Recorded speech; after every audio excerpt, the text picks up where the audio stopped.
साना साना हाथ जोड़ी। लेखक मधु कांकरिया। मैंने हैरान होकर देखा, आसमान जैसे उल्टा पड़ा था और सारे तारे बिखरकर नीचे टिमटिमा रहे थे। दूर ढलान लेती तराई पर सितारों के गुच्छे रोशनियों की एक झालर सी बना रहे थे। क्या था वह? वह रात में जगमगाता गैंगटॉक शहर था। इतिहास और वर्तमान के संधि स्थल पर खड़ा मेहनतकश बादशाहों का वह एक ऐसा शहर था जिसका सब कुछ सुंदर था। सुबह, शाम, रात। और वह रहस्यमयी सितारों भरी रात मुझ में सम्मोहन जगा रही थी, कुछ इस कदर कि उन जादू भरे क्षणों में मेरा सब कुछ स्थगित था, अर्थहीन था। मैं, मेरी चेतना, मेरा आसपास, मेरे भीतर बाहर सिर्फ शून्य था। और थी अतीन्द्रियता में डूबी रोशनी की वह जादुई झालर। धीरे धीरे एक उजास उस शून्य से फूटने लगा। एक प्रार्थना होठों को छूने लगी। साना साना हाथ जोड़ी गर्दहु प्रार्थना, हामरो जीवन तिमरो कौशैली। अर्थात छोटे छोटे हाथ जोड़कर प्रार्थना कर रही हूं कि मेरा सारा जीवन अच्छाइयों को समर्पित हो। आज सुबह की प्रार्थना के ये बोल मैंने एक नेपाली युवती से सीखे थे। सुबह हमें यूमथांग के लिए निकल पड़ना था, पर आंख खुलते ही मैं बालकनी की तरफ भागी। यहां के लोगों ने बताया था कि यदि मौसम साफ हो तो बालकनी से भी कंचनजंघा दिखाई देती है। हिमालय की तीसरी सबसे बड़ी चोटी कंचनजंघा पर मौसम अच्छा होने के बावजूद आसमान हल्के हल्के बादलों से ढका था। पिछले वर्ष की ही तरह इस बार भी बादलों के कपाट ठाकुर जी के कपाट की तरह बंद ही रहे। कंचनजंघा न दिखनी थी न दिखी, पर सामने ही रकम रकम के रंग बिरंगे इतने सारे फूल दिखाई पड़े कि लगा फूलों के बाग में आ गई हूं। फूलों से लदी वादियां मिलेंगी आपको। बहरहाल गैंगटॉक से 149 किलोमीटर की दूरी पर यूमथांग था। यूमथांग यानी घाटियां। सारे रास्ते हिमालय की गहनतम घाटियां। और ड्राइवर कम गाइड जितेन नार्गे मुझे बता रहा था। क्या वहां बर्फ मिलेगी? मैं बचकाने उत्साह से पूछने लगती हूं। चलिए तो। जगह जगह गदराए पाइन और धूपी के खूबसूरत नुकीले पेड़ों का जायजा लेते हुए हम पहाड़ी रास्तों पर आगे बढ़ने लगे कि एक जगह दिखाई दी एक कतार में लगी सफेद सफेद बौद्ध पताकाएं, किसी ध्वज की तरह लहराती। शांति और अहिंसा की प्रतीक ये पताकाएं, जिन पर मंत्र लिखे हुए थे। नार्गे ने बताया, यहां बुद्ध की बड़ी मान्यता है। जब भी किसी बुद्धिस्ट की मृत्यु होती है, उसकी आत्मा की शांति के लिए शहर से दूर किसी भी पवित्र स्थान पर 108 श्वेत पताकाएं फहरा दी जाती हैं। नहीं, इन्हें उतारा नहीं जाता है। ये धीरे धीरे अपने आप ही नष्ट हो जाती हैं। कई बार किसी नए कार्य की शुरुआत में भी ये पताकाएं लगा दी जाती हैं, पर वे रंगीन होती हैं। नार्गे बोलता जा रहा था और मेरी नजर उसकी जीप में लगी दलाई लामा की तस्वीर पर टिकी हुई थी। कई दुकानों पर भी मैंने दलाई लामा की ऐसी ही तस्वीर देखी थी। हिचकोले खाती हमारी जीप थोड़ी और आगे बढ़ी। अपनी लुभावनी हंसी बिखेरते हुए जितेन बताने लगा, इस जगह का नाम है कवि लोंग स्टॉक। यहां गाइड फिल्म की शूटिंग हुई थी। तिब्बत के चीस खे बमसन ने लेपचाओं के शोमैन से कुंज तेग के साथ संधि पत्र पर यहीं हस्ताक्षर किए थे। एक पत्थर यहां स्मारक के रूप में भी है, अर्थात लेपचा और भूटिया सिक्किम की इन दोनों स्थानीय जातियों के बीच चले सुदीर्घ झगड़ों के बाद शांति वार्ता का शुरुआती स्थल।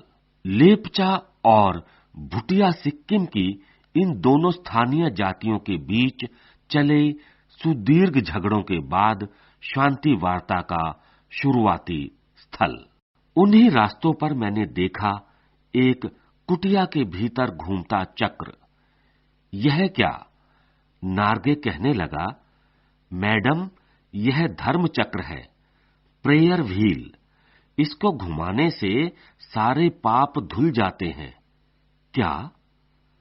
चाहे मैदान हो या पहाड़, तमाम वैज्ञानिक प्रगतियों के बावजूद इस देश की आत्मा एक जैसी।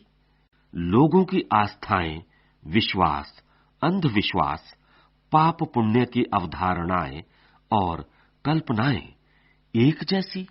रफ्ता रफ्ता हम ऊंचाई की ओर बढ़ने लगे। बाजार, लोग और बस्तियां पीछे छूटने लगे। अब परिदृश्य से चलते चलते स्वेटर बुनती नेपाली युवतियां और पीठ पर भारी भरकम कार्टून ढोते बौने से दिखते बहादुर नेपाली ओझल हो रहे थे। अब नीचे देखने पर घाटियों में ताश के घरों की तरह पेड़ पौधों के बीच छोटे छोटे घर दिखाई दे रहे थे। हिमालय भी अब छोटी छोटी पहाड़ियों के रूप में नहीं, वरन अपने विराट रूप एवं वैभव के सामने आने वाला था। न जाने कितने दर्शकों, यात्रियों और तीर्थाटानियों का काम्य हिमालय, पल पल परिवर्तित हिमालय। और देखते देखते रास्ते वीरान, संकरे और जलेबी की तरह घुमावदार होने लगे थे। हिमालय बड़ा होते होते विशालकाय होने लगा। घटाएं गहराती गहराती पाताल नापने लगीं। वादियां चौड़ी होने लगीं। बीच बीच में करिश्मे की तरह रंग बिरंगे फूल शिद्दत से मुस्कराने लगे। उन भीमकाय पर्वतों के बीच और घाटियों के ऊपर बने संकरे कच्चे पक्के रास्तों से गुजरते यूं लग रहा था जैसे हम किसी सघन हरियाली वाली गुफा के बीच हिचकोले खाते निकल रहे हों। इस बिखरी असीम सुंदरता का मन पर यह प्रभाव पड़ा कि सभी सैलानी झूम झूम कर गाने लगे, सुहाना सफर और ये मौसम हसी। पर मैं मौन थी, किसी ऋषि की तरह शांत थी। मैं चाहती थी कि इस सारे परिदृश्य को अपने भीतर भर लूं, पर मेरे भीतर कुछ बूंद बूंद पिघलने लगा था। जीप की खिड़की से मुंडकी निकाल निकाल मैं कभी आसमान को छूते पर्वतों के शिखर देखती, तो कभी ऊपर से दूध की धार की तरह झरझर गिरते जलप्रपातों को, तो कभी नीचे चिकने चिकने गुलाबी पत्थरों के बीच इठला इठला कर बहती चांदी की तरह कौंध मारती बनी ठनी तिस्ता नदी को। सिलीगुड़ी से ही हमारे साथ थी यह तिस्ता नदी, पर यहां उसका सौंदर्य पराकाष्ठा पर था। इतनी खूबसूरत नदी मैंने पहली बार देखी थी। मैं रोमांचित थी, पुलकित थी, चिड़िया के पंखों की तरह हल्की थी। मेरे नगपति, मेरे विशाल। मैंने हिमालय को सलामी देनी चाहिए कि तभी जीप एक जगह रुकी। खूब ऊंचाई से पूरे वेग के साथ ऊपर शिखरों के भी शिखर से गिरता फेन उगलता झरना। इसका नाम था सेवन सिस्टर्स वॉटरफॉल।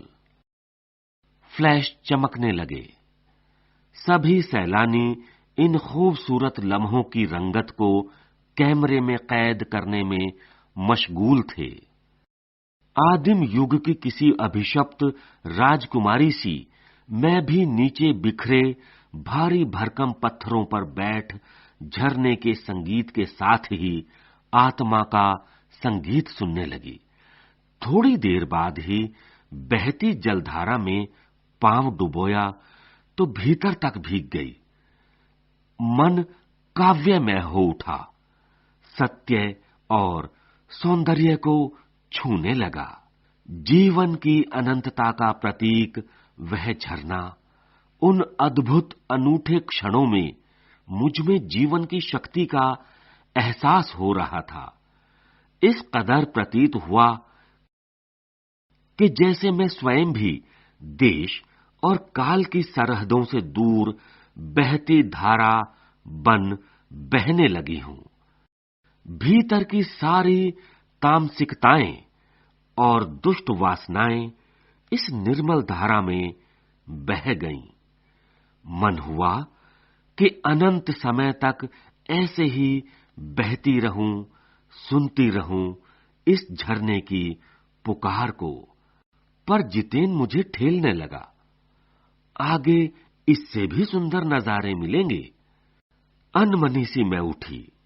थोड़ी देर बाद ही फिर वही नजारे, आंखों और आत्मा को सुख देने वाले।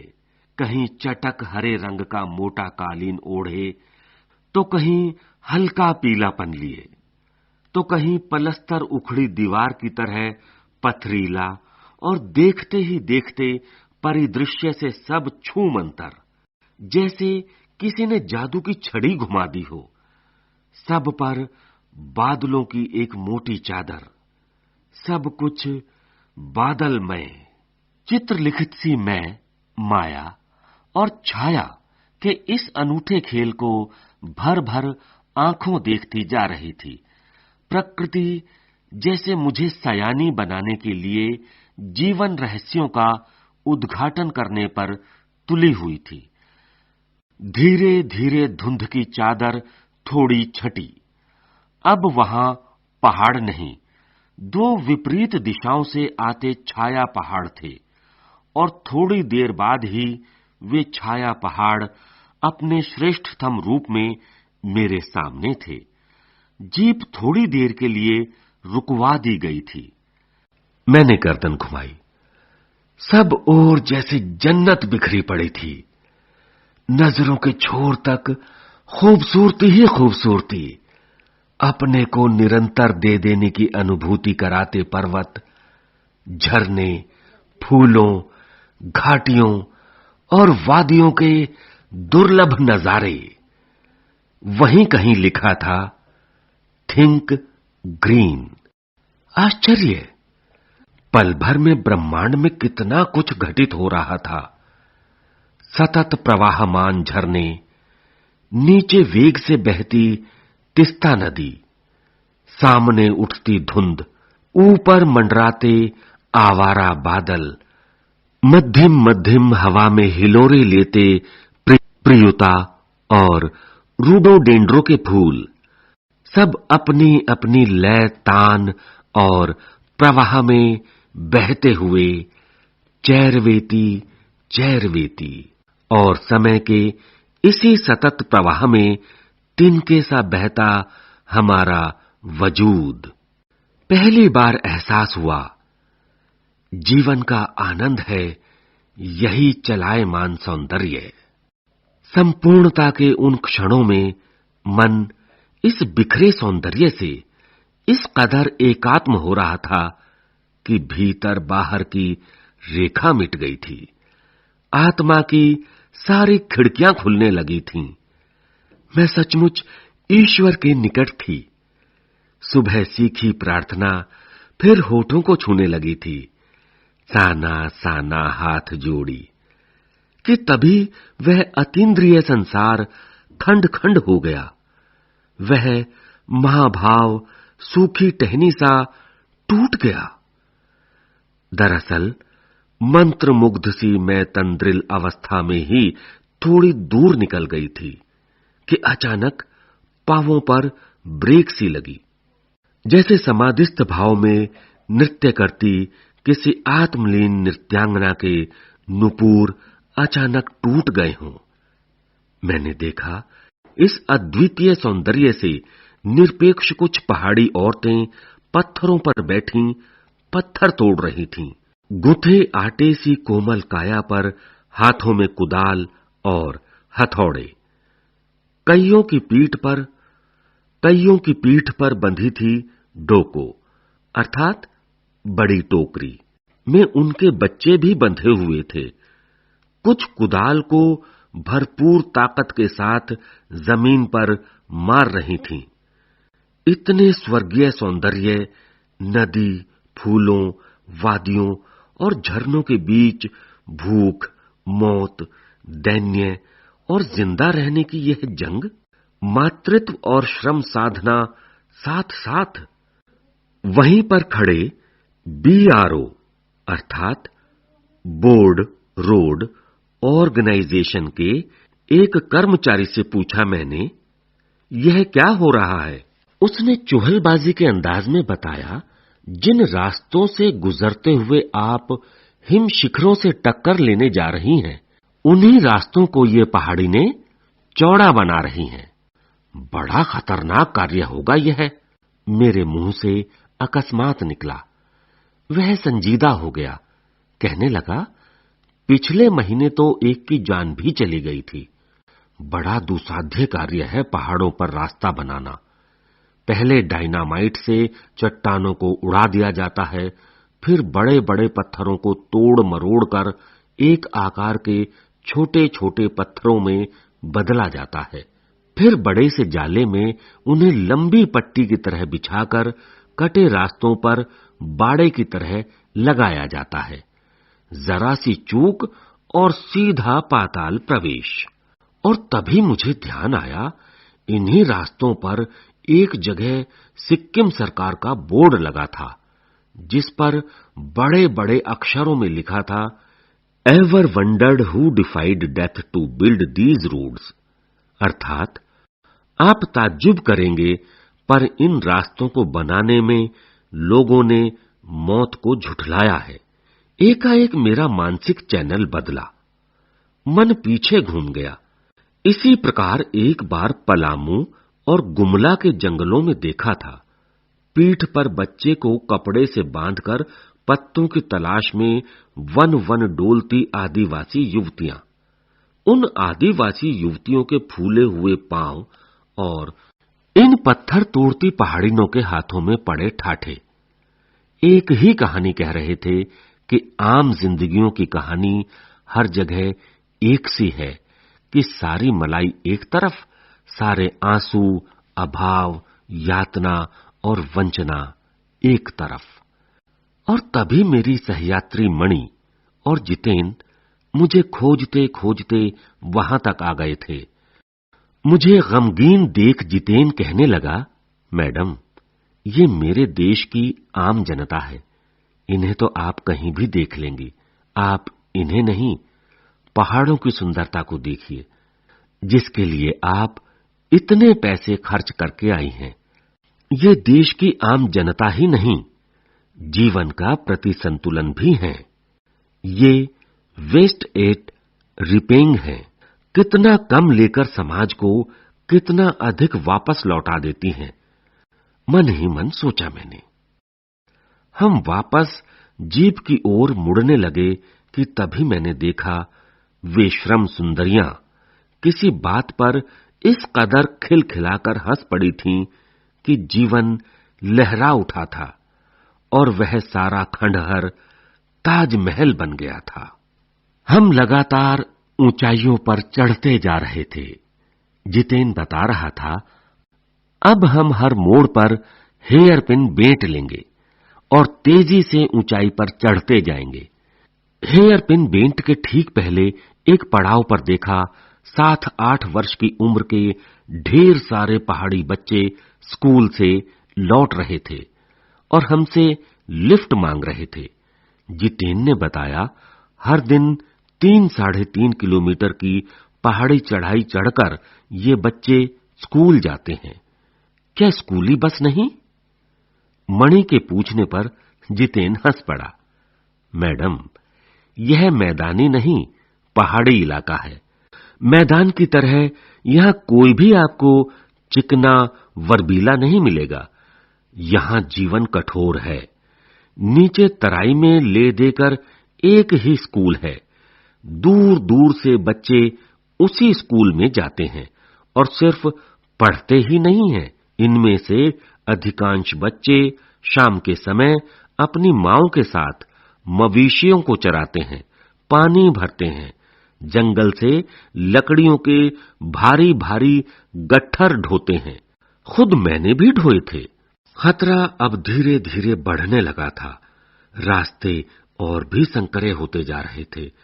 कई बार लगता जैसे रास्तों को इंच टेप से नापकर एक जीप जितना ही चौड़ा बनाया गया है कि जरा भी संतुलन बिगड़े, इंच भर भी जीप इधर उधर खिसके तो हम सीधे घाटियों में। इन रास्तों पर जगह जगह लिखी चेतावनियां भी हमें खतरों के प्रति सजग कर रही थीं। सामने ही लिखा था, धीरे चलाएं, घर में बच्चे आपका इंतजार कर रहे हैं। थोड़ा और आगे बढ़े कि फिर एक चेतावनी, we care man eater around. पर हमें नरभक्षी जानवर नहीं, दूध देने वाले याक दिखे, काले काले ढेर सारे याक। पहाड़ों पर गिरती बर्फ से प्राकृतिक ढंग से रक्षा करने वाले घने घने बालों वाले याक। सूरज ढलने लगा था। हमने देखा कुछ पहाड़ी औरतें गायों को चराकर वापस लौट रही थीं। कुछ के सिर पर लकड़ियों के भारी भरकम गट्ठर थे। ऊपर आसमान फिर धुंध और बादलों से घिरा हुआ था। उतरती संध्या में जीप अब चाय के बागानों से गुजर रही थी कि फिर एक दृश्य ने मुझे खींचा। नीचे चाय के हरे भरे बागानों में कई युवतियां बोकू पहने अर्थात सिक्किमी परिधान चाय की पत्तियां तोड़ रही थीं। नदी की तरह उफान लेता उनका यौवन और श्रम से दमकता गुलाबी चेहरा। एक युवती ने चटक लाल रंग का बोकू पहन रखा था। सघन हरियाली के बीच चटक लाल रंग डूबते सूरज की स्वर्णिम और सात्विक आभा में कुछ इस कदर इंद्रधनुषी छटा बिखेर रहा था कि मंत्रमुग्ध सी मैं चीख पड़ी थी। इतना अधिक सौंदर्य मेरे लिए असह्य था। यूमथांग पहुंचने के लिए हमें रात भर लायुंग में पड़ाव लेना था। गगनचुंबी पहाड़ों के तल में सांस लेती एक नन्ही सी शांत बस्ती लायुंग। सारी दौड़ धूप से दूर जिंदगी जहां निश्चिंत सो रही थी, उसी लायुंग में हम ठहरे थे। मुंह हाथ धोकर मैं तुरंत ही तिस्ता नदी के किनारे बिखरे पत्थरों पर बैठ गई थी। सामने बहुत ऊपर से बहता झरना नीचे कल कल बहती तिस्ता में मिल रहा था। मध्यम मध्यम हवा बह रही थी। पेड़ पौधे झूम रहे थे। गहरे बादलों की परत ने चांद को ढक रखा था। बाहर परिंदे और लोग अपने घरों को लौट रहे थे। वातावरण में अद्भुत शांति थी। मंदिर की घाटियों सी, घुंघरुओं की रुंझुनाहट सी। आंखें अनायास भर आईं। ज्ञान का नन्हा सा बोधिसत्व जैसे भीतर उगने लगा। वहीं सुख शांति और सुकून है जहां अखंडित संपूर्णता है। पेड़ पौधे पशु और आदमी सब अपनी अपनी लय ताल और गति में हैं। हमारी पीढ़ी ने प्रकृति की इस लय ताल और गति से खिलवाड़ कर अक्षम्य अपराध किया है। हिमालय अब मेरे लिए कविता ही नहीं, दर्शन बन गया था। अंधेरा होने के पहले ही किसी प्रकार डगमगाती शिलाओं और पत्थरों से होकर तिस्ता नदी की धार तक पहुंची। बहते पानी को अपनी अंजुली में भरा तो अतीत भीतर धड़कने लगा। स्मृति में कौंधा।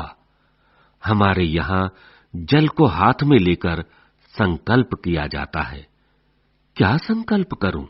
पर मैं संकल्प की स्थिति में नहीं थी। भीतर थी एक प्रार्थना, एक कमजोर व्यक्ति की प्रार्थना।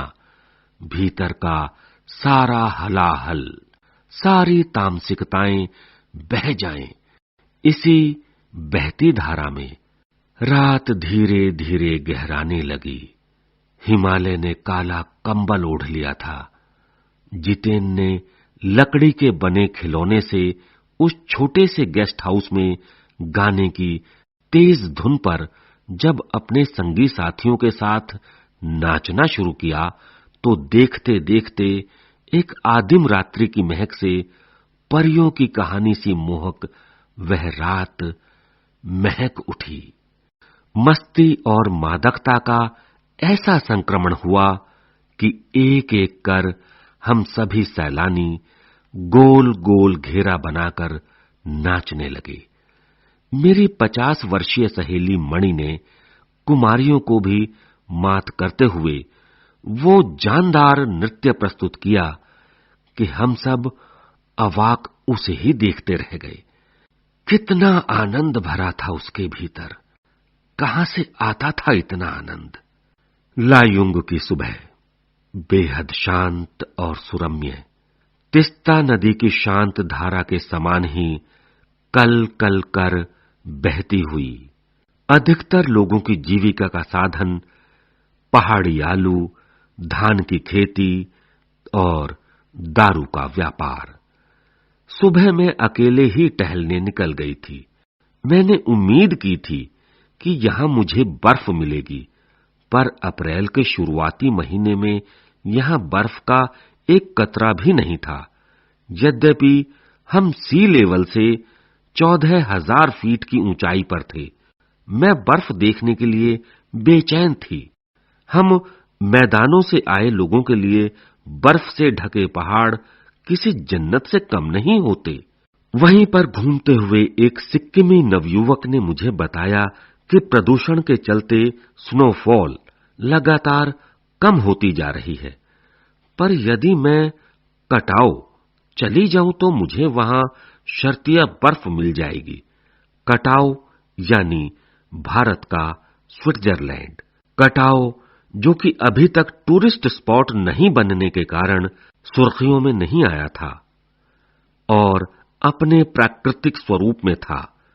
कटाओ जो लायुंग से 500 फीट ऊंचाई पर था और करीब 2 घंटे का सफर था। वह नवयुवक मुझसे बतिया रहा था और उसकी घरवाली अपने छोटे से लकड़ी के घर के बाहर हमें उत्सुकता पूर्वक देख रही थी कि तभी गाय ने आकर बाहर थैले में रखा उसका महुआ गुडुप कर लिया था। मीठी झिड़कियां देकर उसने गाय को भगा दिया था। उम्मीद, आवेश और उत्तेजना के साथ अब हमारा सफर कटाओ की ओर। कटाओ का रास्ता और खतरनाक था और उस पर धुंध और बारिश। जितेन लगभग अंदाज से गाड़ी चला रहा था। पहाड़, पेड़, आकाश, घाटियां, सब पर बादलों की परत, सब कुछ बादलमय। बादलों को चीरकर निकलती हमारी जीप, खतरनाक रास्तों के एहसास ने हमें मौन कर दिया था और उस पर बारिश, एक चूक और सब खलास। सांस रोके हम धुंध और फिसलन भरे रास्तों पर संभल संभल कर आगे बढ़ती जीप को देख रहे थे। हमारी सांस लेने की आवाजों के सिवाय आसपास जीवन का कोई पता नहीं था। फिर नजर पड़ी बड़े बड़े शब्दों में लिखी एक चेतावनी पर, if you are married, divorce speed. If you are married, divorce speed. थोड़ी ही दूर आगे बढ़े कि फिर एक चेतावनी, दुर्घटना से देर भली, सावधानी से मौत टली। करीब आधे रास्ते बाद धुंध छटी और साथ ही सृष्टि और हमारे बीच फैला सन्नाटा भी हटा। करीब आधे रास्ते बाद धुंध छटी और साथ ही सृष्टि और हमारे बीच फैला सन्नाटा भी हटा। नार्गे उत्साहित होकर कहने लगा, कटाओ हिंदुस्तान का स्विट्जरलैंड है। मेरी सहेली मणि स्विट्जरलैंड घूम आई थी। नहीं, स्विट्जरलैंड भी इतनी ऊंचाई पर नहीं है और न ही इतना सुंदर। हम कटाव के करीब आ रहे थे क्योंकि दूर से ही बर्फ से ढके पहाड़ दिखने लगे थे। पास में जो पर्वत थे वे आधे हरे काले दिख रहे थे। लग रहा था जैसे किसी ने इन पहाड़ों पर पाउडर छिड़क दिया हो। कहीं पाउडर बची रह गई हो और कहीं वह धूप में बह गई हो। नार्गे ने उत्तेजित होकर कहा, देखिए, एकदम ताजा बर्फ है। लगता है रात में गिरी है यह बर्फ। थोड़ा और आगे बढ़ने पर अब हमें पूरी तरह बर्फ से ढके पहाड़ दिख रहे थे। साबुन के झाग की तरह सब ओर गिरी हुई बर्फ। मैं जीप की खिड़की से मुंडी निकाल निकाल कर दूर दूर तक देख रही थी चांदी से चमकते पहाड़। एकाएक जितेन ने पूछा, कैसा लग रहा है? मैंने जवाब दिया, राम रोछो। वह उछल पड़ा, अरे यह नेपाली बोली कहां से सीखी? अपनी भाषा के गर्व से उसकी आंखें चमक उठी, चेहरा इतराने लगा और तभी किसी चमत्कार की तरह हल्की हल्की बर्फ एकदम महीन महीन मोती की तरह गिरने लगी। तिमरो माया सेंधई मलाई सता ऊंच, अर्थात तुम्हारा प्यार मुझे सदैव रुलाता है। चहुं ओर बिखरी यह बर्फीली सुंदरता जितेन के मन पर भी थाप लगाने लगी थी। प्रेम की झील में तैरते हुए झूम झूम गाने लगा था वह। हम सभी सैलानी अब जीप से उतरकर बर्फ पर कूदने लगे थे। यहां बर्फ सर्वाधिक थी, घुटनों तक नरम नरम बर्फ। ऊपर आसमान और बर्फ से ढके पहाड़ एक हो रहे थे। कई सैलानी बर्फ पर लेटकर हर लम्हे की रंगत को कैमरे में कैद करने में लगे थे। मेरे पांव झनझन करने लगे थे, पर मन वृंदावन हो रहा था। भीतर जैसे देवता जाग गए थे। ख्वाहिश हुई कि मैं भी बर्फ पर लेटकर इस बर्फीली जन्नत को जी भर देखूं, पर मेरे पास बर्फ पर पहनने वाले लंबे लंबे जूते नहीं थे। मैंने चाहा कि किराए पर ले लूं, पर कटाओ, यूमथांग और झांगू लेक की तरह टूरिस्ट स्पॉट नहीं था। इस कारण यहां झांगू की तरह दुनिया भर की तो क्या एक भी दुकान नहीं थी। खैर, दनादन फोटो खिंचवाने की बजाय मैं उस सारे परिदृश्य को अपने भीतर लगातार खींच रही थी, जिससे महानगर के डार्क रूम में इसे फिर देख सकूं। संपूर्णता के उन क्षणों में यह हिमशिखर मुझे मेरे आध्यात्मिक अतीत से जोड़ रहे थे। शायद ऐसी ही विभोर कर देने वाली दिव्यता के बीच हमारे ऋषि मुनियों ने वेदों की रचना की होगी, जीवन सत्यों को खोजा होगा, सर्वे भवन्तु सुखिनः का महामंत्र पाया होगा। अंतिम संपूर्णता का प्रतीक वह सौंदर्य, ऐसा कि बड़ा से बड़ा अपराधी भी इसे देख ले तो क्षणों के लिए ही सही करुणा का अवतार बुद्ध बन जाए। और तभी दिमाग में कौंधा कि मिल्टन ने ईव की सुंदरता का वर्णन करते हुए लिखा था कि शैतान भी उसे देखकर ठगा सा रह जाता था और दूसरों का अमंगल करने की वृत्ति भूल जाता था। मैंने मणि से पूछा, क्या उसने पढ़ी है मिल्टन की वह कविता? पर मणि उस समय किसी दूसरे ही सवाल से जूझ रही थी। वह एकाएक दार्शनिकों की तरह कहने लगी थी, ये हिमशिखर जल स्तंभ हैं पूरे एशिया के, देखो, प्रकृति भी किस नायाब ढंग से सारा इंतजाम करती है। सर्दियों में बर्फ के रूप में जल संग्रह कर लेती है और गर्मियों में पानी के लिए जब त्राही त्राही मचती है तो यही बर्फ शिलाएं पिघल पिघल जलधारा बन हमारे सूखे कंठों को तरावट पहुंचाती हैं। कितनी अद्भुत व्यवस्था है जल संचय की। मणि ने अभिभूत हो माथा नवाया। जाने कितना ऋण है हम पर इन नदियों का, हिम शिखरों का। संसार कितना सुंदर, स्वप्न जगाते उन लम्हों में मैंने सोचा, पर तभी उदासी की एक झीनी सी परत मुझ पर छा गई। उड़ते बादल की तरह पत्थर तोड़ती उन पहाड़ियों का ख्याल आ गया। आत्मा की अनंत परतों को छीलता हुआ हमारा यह सफर थोड़ा और आगे बढ़ा कि तभी देखा इक्की दुक्की फौजी छावनियां। ध्यान आया यह बॉर्डर एरिया है, थोड़ी दूर पर ही चीन की सीमा है।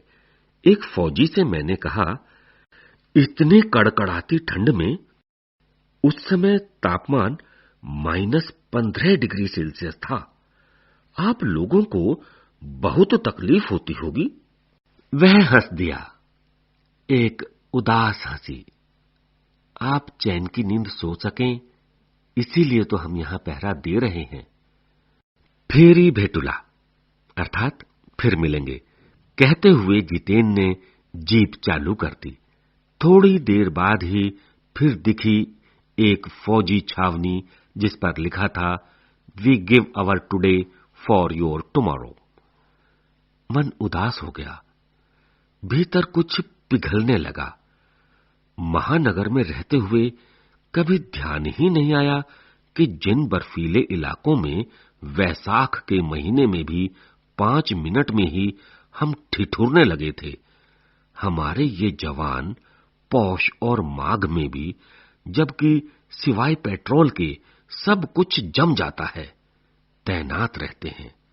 और जिन संकरे घुमावदार और खतरनाक रास्तों से गुजरने भर में हमारे प्राण कांप उठते हैं, उन रास्तों को बनाने में जाने कितनों के जीवन अपनी मियाद के पूर्व ही खत्म हो गए हैं। मेरे लिए यह यात्रा सचमुच ही एक खोज यात्रा थी। पूरा सफर चेतना और अंतरात्मा में हलचल मचाने वाला था। बहरहाल अब हम लायुंग वापस लौटकर फिर यूमथांग की ओर। जितेन कुछ दिन पूर्व ही नेपाल से ताजा ताजा आया था। यूमथांग की घाटियों में एक नया आकर्षण और जुड़ गया था। ढेरों ढेर प्रियुता और रूडोडेंड्रों के फूल। जितेन बताने लगा, बस 15 दिनों में ही देखिएगा, पूरी घाटी फूलों से इस कदर भर जाएगी कि लगेगा फूलों की सेज रखी हो। यहां रास्ते अपेक्षाकृत चौड़े थे, इस कारण खतरों का एहसास कम था। इन घाटियों में कई बंदर भी दिखे, कुछ अकेले तो कुछ अपने बाल बच्चों के साथ।